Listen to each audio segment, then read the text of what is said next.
Hello students, a very warm welcome to Roots of Economics. This video is part 6 of the Agriculture unit.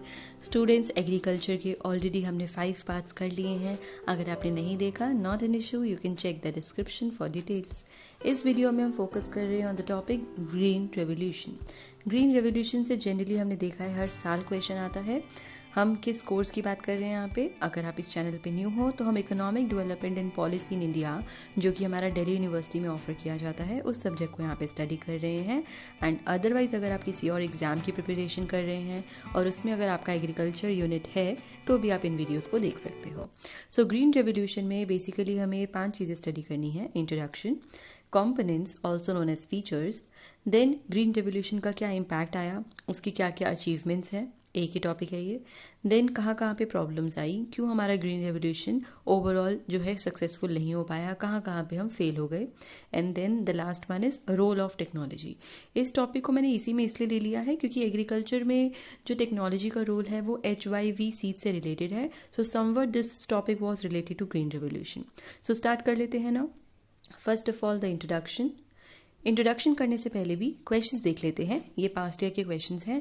इन्हीं को अगर आप करके चले जाओगे, इन्हीं में से आपका एक क्वेश्चन डेफिनेटली एग्जाम में आ जाएगा. So first one is what is green revolution, what have been the social and economic consequences of green revolution. तो ये क्या पूछ रहे हैं आपसे? आपसे इम्पैक्ट पूछ रहे हैं ग्रीन रेवोल्यूशन का. स्पेसिफाई कर दिया है कि सोशल और इकोनॉमिक कॉन्सिक्वेंसेज बताओ. तो जो मैंने वहाँ पे 5 टॉपिक लिखे हैं स्टार्टिंग में, उन्हीं से ही सारे यहाँ पे क्वेश्चन पूछे गए हैं. Second one is explain new agricultural strategy in India. New agriculture strategy का मतलब क्या है? Nothing but the green revolution. तो आपको समझ जाना है ये टर्म देख के कि वो ग्रीन रेवोल्यूशन का क्वेश्चन है.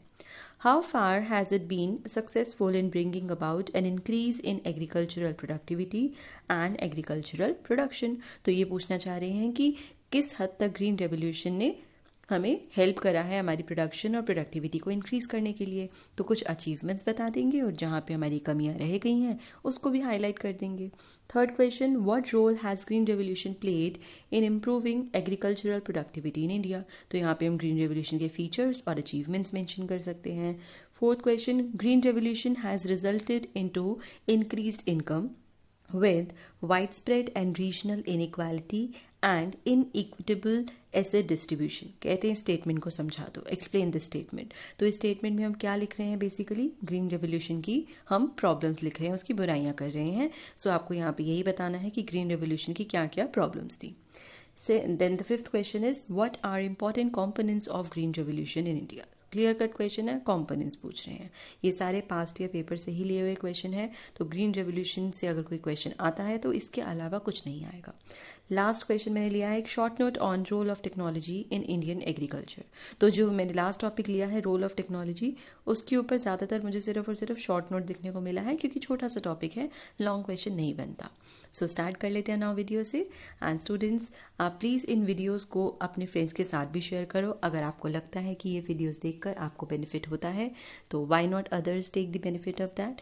तो आप अपने फ्रेंड्स के साथ इनको शेयर कर सकते हो. Let's start with the introduction now. What is green revolution, कब आया था, वो सब हम यहाँ पे पढ़ेंगे.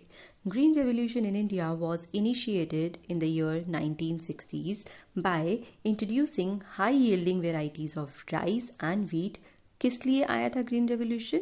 ताकि हम प्रोडक्शन को इंक्रीज कर सकें, जितनी भी हमारी हंगर है, भूखमरी है, उसको हम ख़त्म कर सकें, पावर्टी को हम ख़त्म कर सकें. That's all. सो 1960s, कोई एक पर्टिकुलर ईयर हम मेंशन नहीं करते हैं क्योंकि ग्रीन रेवोल्यूशन का जो कॉन्सेप्ट है वो ग्रेजुअल कॉन्सेप्ट था और मिड ऑफ 1960 में आया था. So generally we write like this only, it was initiated in 1960s. और हमने क्या क्या इंट्रोड्यूस करा था इसको तो अभी हम डिटेल में कॉम्पोनेंट्स में पढ़ेंगे. ये मैंने एक ब्रीफ सी इंट्रोडक्शन दे दी है. कोई भी आंसर स्टार्ट करने से पहले ग्रीन रेवोल्यूशन का आप इसको मेंशन कर सकते हो.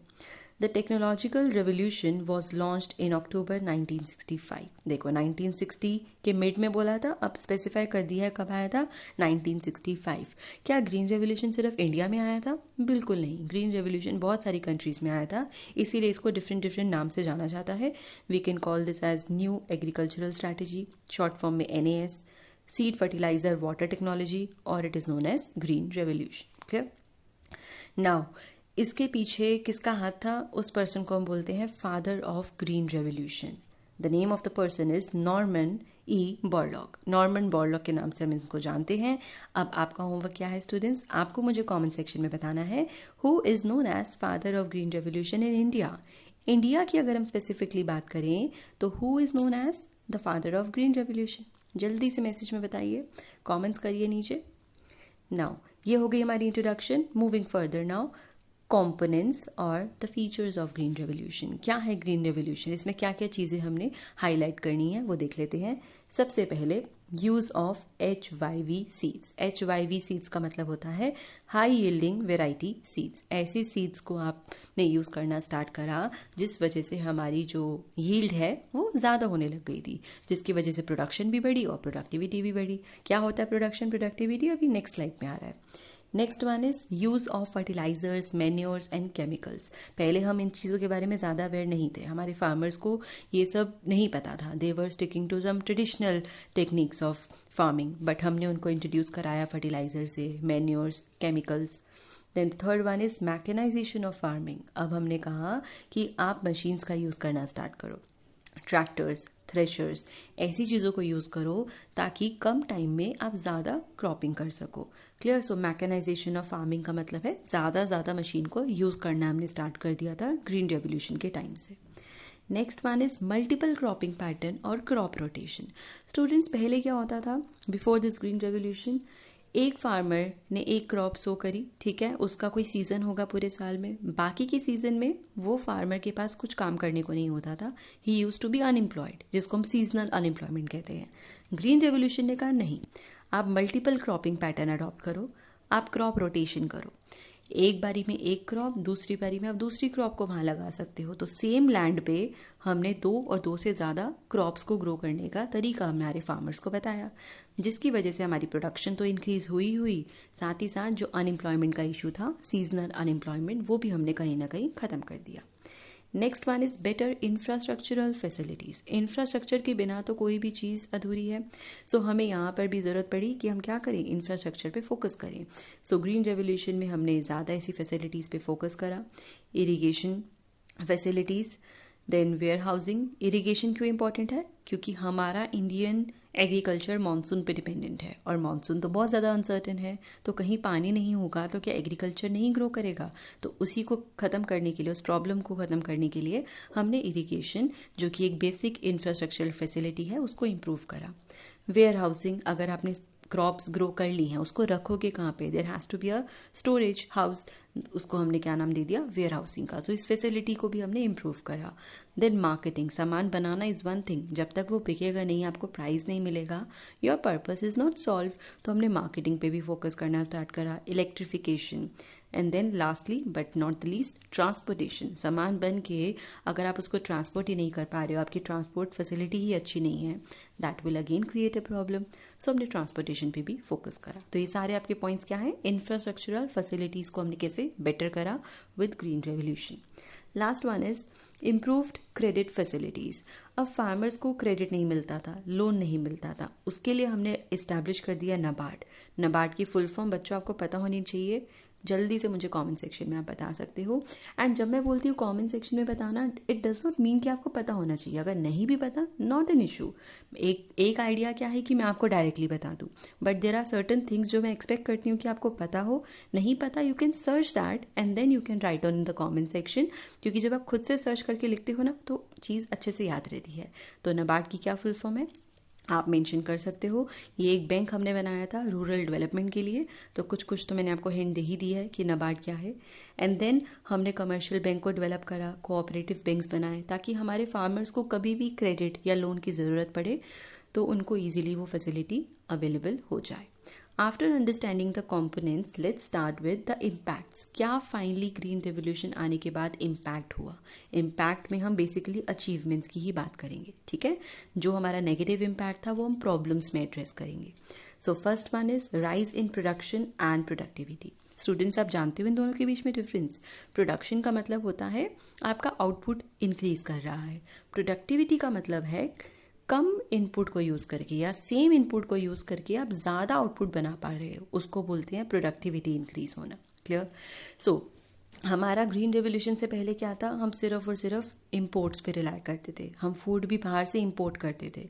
नहीं, ग्रीन रेवोल्यूशन के बाद ऐसा बिल्कुल नहीं रहा, ये सारी चीज़ें चेंज हो गई। Dependence on food imports eliminated. अब हम बिल्कुल भी बाहर किसी कंट्री से इम्पोर्ट करने के लिए मजबूर नहीं हैं।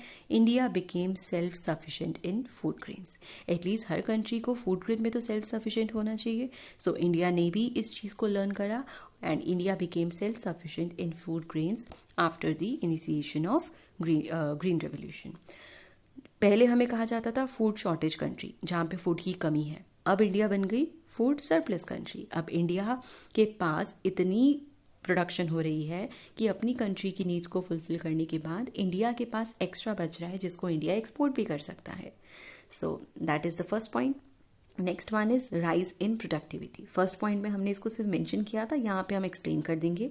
Productivity means how efficiently inputs are used to produce given amount of output.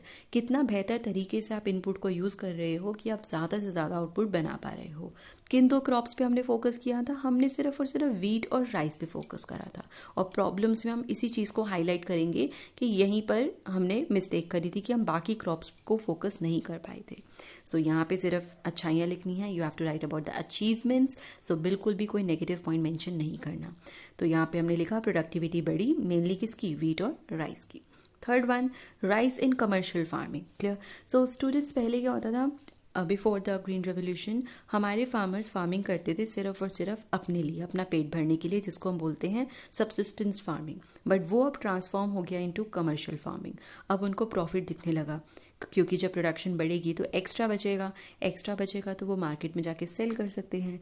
साथ ही साथ गवर्नमेंट ने क्या कर दिया, एमएसपी अनाउंस कर दिया। MSP stands for, yes you know that, minimum support price. Minimum support price government ने अनाउंस करना स्टार्ट कर दिया, तो हमारे फार्मर्स को भी लगा that they can also earn some profit, तो उन्होंने हमारी फार्मिंग को कमर्शियल एंगल देना स्टार्ट कर दिया। So this led to rise in the commercial farming. Next one is stability in food grain prices. अब जब सब हमारी प्रोडक्शन अच्छी हो रही है, कोई शॉर्टेज नहीं है, तो पहले के टाइम में तो फूड प्राइसेस बहुत ज़्यादा तेज़ी से बढ़ते थे, बट नहीं, आफ्टर ग्रीन रेवोल्यूशन हमारे फूड प्राइसेस स्टेबल होने स्टार्ट हो गए। सो ये भी हमारा एक प्लस पॉइंट है, एक अचीवमेंट है। Production was increase to such a level. Production इतनी बढ़ गई कि अब शॉर्टेज का तो कोई क्वेश्चन ही नहीं था। इसी वजह से हमारी फूड ग्रेन की जो प्राइसेस हैं उसमें भी स्टेबिलिटी आ गई। ये हमारे 4 पॉइंट्स थे, 3 पॉइंट्स और बचे हैं, जल्दी से कर लेते हैं। Next one is increase in employment and fall in poverty. हमारा ग्रीन रेवोल्यूशन आने से एम्प्लॉयमेंट में इंक्रीज हुआ। कैसे, मैंने आपको एग्जाम्पल दिया था अभी, वही सेम लिखा हुआ है। Green revolution, GR stands for the green revolution. Green revolution solve the problem of seasonal unemployment. क्योंकि आपने मल्टीपल क्रॉपिंग टेक्निक अडॉप्ट कर ली है, तो जहाँ पर प्रॉब्लम हुआ करती थी सीजनल अनएम्प्लॉयमेंट की, कुछ सीजन में काम है, कुछ सीजन में नहीं है। फार्मर्स, अब आप फ्री नहीं हो, एक सीजन में एक क्रॉप ग्रो करो, दूसरे सीजन में दूसरी क्रॉप ग्रो करो। सो बाय मल्टीपल क्रॉपिंग टेक्निक हमने सीजनल अनएम्प्लॉयमेंट को खत्म कर दिया। ऑल्सो मैकेनाइजेशन ऑफ फार्मिंग, आपने हर काम को मशीन से करना स्टार्ट कर दिया है, जिस वजह से जो हमारी नॉन फार्म इकोनॉमी है वहाँ पर हमारी कुछ नई एम्प्लॉयमेंट जनरेट होने लग गई। फॉर एग्जाम्पल, हमारी मार्केटिंग में जॉब्स क्रिएट होने लग गई, वेयर हाउसिंग में जॉब्स क्रिएट होने लग गई। So this led to increase in employment and obviously सबके पास पैसा होगा, एम्प्लॉयमेंट होगी, तो पॉवर्टी में फॉल तो होगा ही। Next one is strengthening forward and backward linkages with industry. हम सब जानते हैं कि इंडस्ट्री और एग्रीकल्चर का बहुत स्ट्रॉन्ग रिलेशनशिप है। अब ये वर्ड क्या लिखे हैं, फॉरवर्ड एंड बैकवर्ड लिंकेजेस, पढ़ लेते हैं। This happens due to increase in production in agriculture. सबसे पहले तो हम जानते हैं कि प्रोडक्शन बढ़ गई थी हमारे एग्रीकल्चर में विद ग्रीन रेवोल्यूशन। अब जो इनपुट्स हमारे एग्रीकल्चर सेक्टर इंडस्ट्री को सप्लाई करते हैं उसको हम बोलते हैं फॉरवर्ड लिंकेज। क्लियर। तो प्रोडक्शन ज़्यादा हो रही है, तो हमारे एग्रीकल्चर में जितने भी इनपुट्स बनते हैं वो हम इंडस्ट्री तक ज़्यादा सेल कर पा रहे थे। सिमिलरली अगर आप ज़्यादा सेल करोगे तो आप ज़्यादा पैसे कमाओगे, जिसकी वजह से एग्रीकल्चर जो है हमारी इंडस्ट्री से ज़्यादा चीज़ें परचेज करने लग गया था। इसको बोलते हैं बैकवर्ड लिंकेजेस। एग्रीकल्चर से इंडस्ट्री में जो भेजा, फॉरवर्ड लिंकेजेस।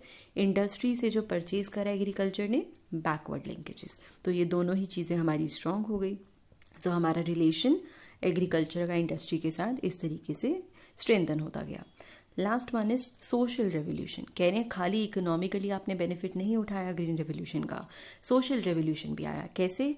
जो हमारे लोग हैं उन्होंने अब मॉडर्न मेथड्स को अडॉप्ट करना स्टार्ट करा। उनको समझ में आया कि सिर्फ और सिर्फ ट्रेडिशनल टेक्निक से काम नहीं बनेगा। अगर आपको आउटपुट बढ़ाना है तो आपको टेक्नोलॉजी, सीड्स, फर्टिलाइजर्स, ये सारी चीज़ों को क्या करना पड़ेगा? एक्सेप्ट करना पड़ेगा। You need to use technology now, you need to use high yielding variety seeds, fertiliser के बारे में समझना पड़ेगा। तो उनके माइंडसेट में भी काफ़ी ज़्यादा चेंज आया और इस एटीट्यूड से हमारे एग्रीकल्चर को बहुत ज़्यादा बेनिफिट हुआ।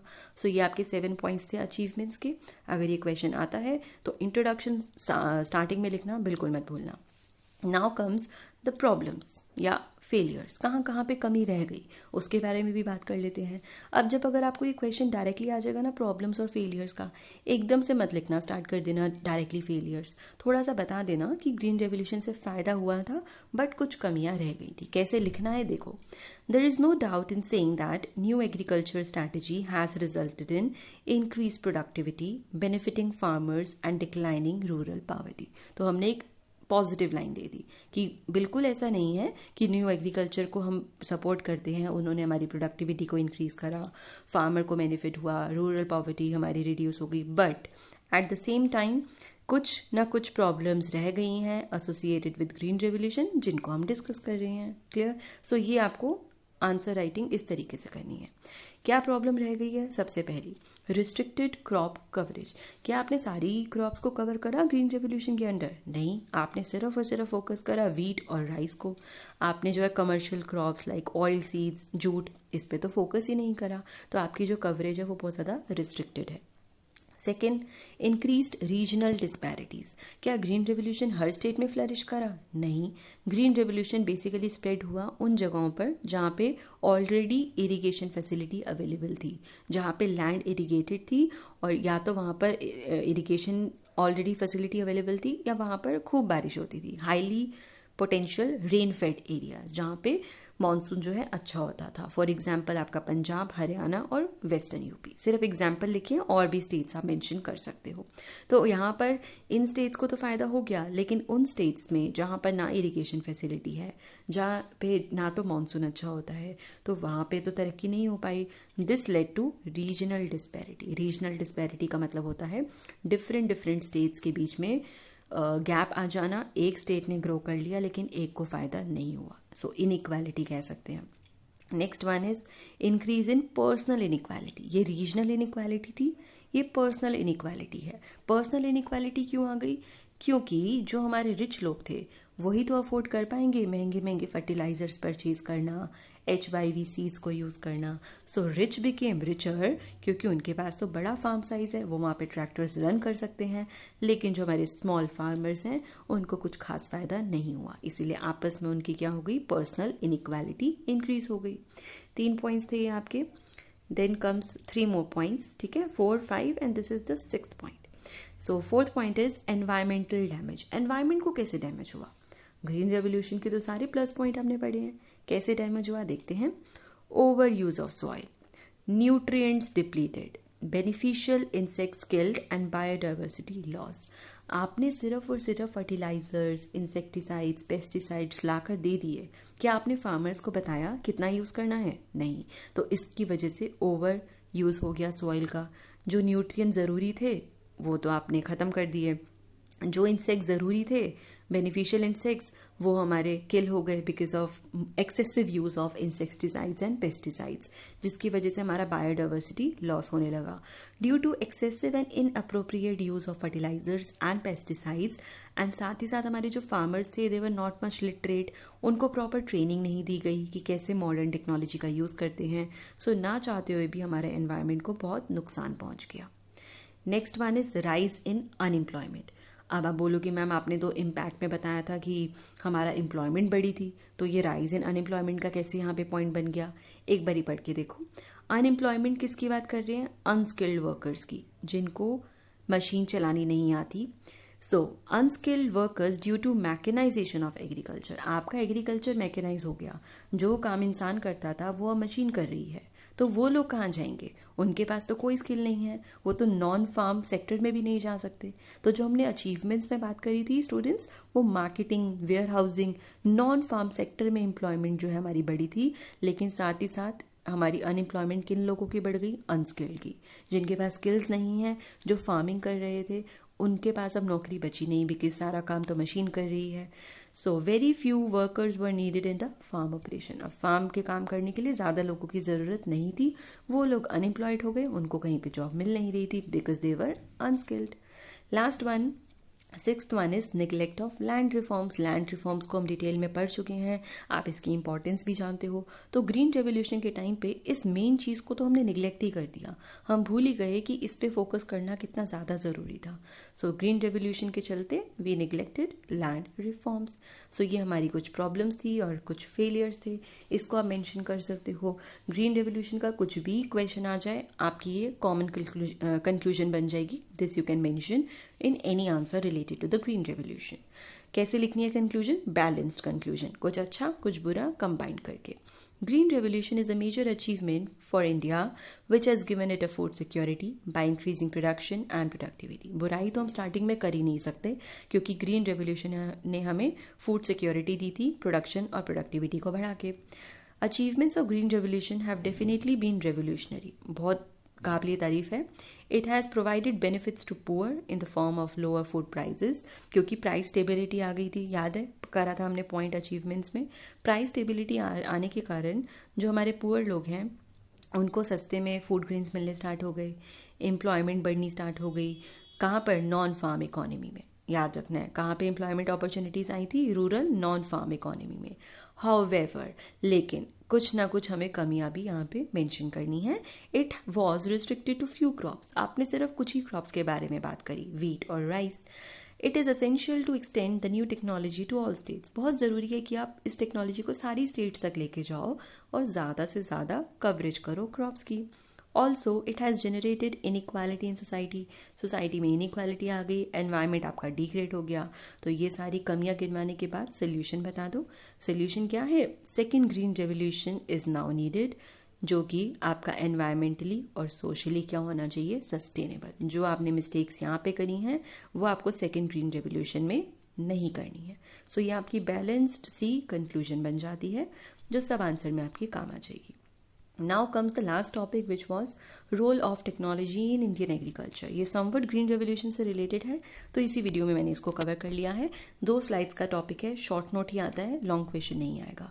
तो टेक्नोलॉजी का क्या रोल है? क्या सिर्फ और सिर्फ टेक्नोलॉजी से ही एग्रीकल्चर इंप्रूव करेगा? ये सब हमें यहाँ पे पढ़ना है। सो कहते हैं adoption of new technology, mainly the cultivation of HYV seeds. तो HYV seeds के बारे में हमने कहाँ पढ़ा था? Under the green revolution. तो कहते हैं कि इसको यूज़ करने से डेफिनेटली फ़ायदा होता है, बट साथ ही साथ हमें फर्टिलाइज़र का सही तरीके से यूज़ करना, पेस्टिसाइड्स का सही तरीके से यूज़ करना, कितना हमें वाटर सप्लाई मिल रहा है, ये सब भी हमें ध्यान में देना होता है। इनएडिक्वेट irrigation facility is in most part of the country explain the limited regional spread of the modern technology. कह रहे हैं हम टेक्नोलॉजी को लेकर तो आ गए, लेकिन वो ज़्यादा पार्ट्स में कवर नहीं हो पा रही है, ज़्यादा स्टेट्स में कवर नहीं हो पा रही है। क्यों? क्योंकि हर जगह पर इरिगेशन फैसिलिटी एडिक्वेट नहीं है। Because of the इनएडिक्वेट irrigation facility आप इसको पूरी कंट्री में evenly spread नहीं कर पा रहे हो. Thus, the reason of low agricultural productivity in India is the unsatisfactory spread of new technological practices. अगर हम कहते हैं कहाँ कमी रह गई, क्यों हमारा एग्रीकल्चरल प्रोडक्टिविटी अभी भी बहुत ज़्यादा इंक्रीज नहीं कर रही है, हम इसको लो क्यों कहते हैं? क्यों? क्योंकि आपने इन सारे नए नए तरीकों को, न्यू टेक्नोलॉजिकल प्रैक्टिसेस को इवन तरीके से स्प्रेड नहीं करा है. क्लियर? नाउ नेक्स्ट पैराग्राफ में हम मेंशन करेंगे कि टेक्नोलॉजी के साथ साथ और किस चीज़ की ज़रूरत पड़ती है. Lack of ownership right on land provides no incentive to adopt improve technology. आपने नई टेक्नोलॉजी दे दी, अगर लैंड आपकी है ही नहीं तो क्या आपके पास कोई इंसेंटिव रहेगा उस टेक्नोलॉजी को यूज़ करके ज़्यादा प्रोडक्शन करने का? नहीं रहेगा. तो आपको सबसे पहले तो ओनरशिप राइट्स के बारे में सोचना था. ये पॉइंट क्या बन गया आपका? लैंड रिफॉर्म्स का, इंस्टीट्यूशनल रिफॉर्म्स का. सो टेक्नोलॉजी के साथ साथ क्या इंपॉर्टेंट होते हैं? Institutional reforms in terms of land reforms have to be strengthened to improve adoption of modern technology. Technology का यूज़ तभी अच्छे से कर पाओगे जब आपके इंस्टीट्यूशनल रिफॉर्म्स क्या होंगे, स्ट्रांग होंगे. मूविंग फर्दर, और किस चीज़ को स्ट्रांग करने की ज़रूरत है? So both institutional and technological changes have played important role in agriculture growth in India. Technological changes by themselves could not bring revolutionary productivity growth. कह रहे हैं सिर्फ और सिर्फ टेक्नोलॉजी से आपकी प्रोडक्टिविटी ग्रोथ नहीं आएगी एग्रीकल्चर में अगर आपने इंस्टीट्यूशनल और इंफ्रास्ट्रक्चरल चेंजेस को इग्नोर कर दिया. साथ ही साथ कहते हैं मॉडर्न टेक्नोलॉजी को अगर आपको और बेहतर तरीके से यूज़ करना है तो आपको क्या फोकस करना पड़ेगा? Organisational reforms. ऑर्गेनाइजेशनल रिफॉर्म्स का मतलब होता है इजीली क्रेडिट अवेलेबल हो जाए हमारे फार्मर्स को. सो इन नटशेल कंक्लूजन में क्या लिखेंगे? It can be concluded that though technical reforms provide modern inputs, हालांकि टेक्निकल रिफॉर्म्स से मॉडर्न इनपुट्स को हम यूज़ कर पाते हैं जिससे हम प्रोडक्टिविटी को अपनी बढ़ाते हैं, प्रोडक्शन को बढ़ाते हैं, but at the same time organisational institutional reforms are equally important. वो भी आपको ज़रूरी है साथ में ही यूज़ करना, तभी आप मॉडर्न इनपुट्स को बेहतर तरीके से यूज़ कर पाओगे. So role of technology in Indian agriculture में इस तरीके से आपको शॉर्ट नोट लिख कर आना है. And with this students we have completed the topic of green revolution. In the next video we are going to talk about the agricultural labour. So revise from these videos, and if you like this video, do share this video with your classmates. Thank you, students.